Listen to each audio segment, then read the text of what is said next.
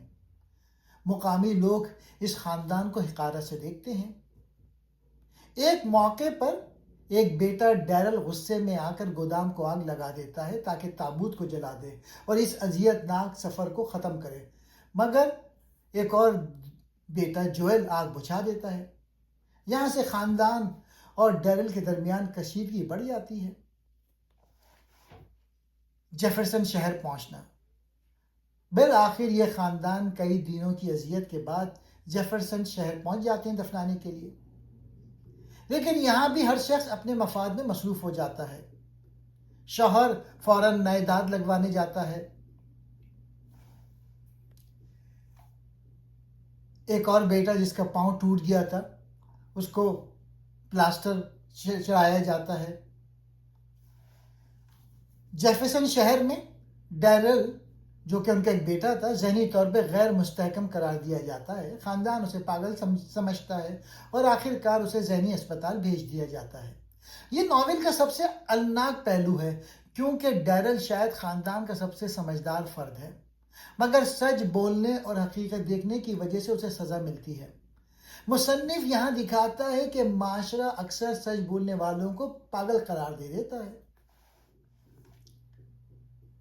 کہانی کا ظاہری اختتام ماں کی تدفین پہ ہوتا ہے، مگر حقیقی اختتام ڈیرل کی گرفتاری اور ذہنی اسپتال بھیجے جانے پہ ہوتا ہے۔ خاندان بکھر چکا ہے، ماں مر چکی ہے، باپ اپنی ذات میں گم ہے، بیٹے زخمی اور ذہنی طور پہ ٹوٹے ہوئے ہیں۔ اگر پوری کہانی کو ایک جملے میں بیان کیا جائے تو وہ یہ ہوگا: یہ ایک ماں کو دفن کرنے کا سفر نہیں، بلکہ انسانی خود غرضی، دکھ، محبت اور سچ کا سفر ہے۔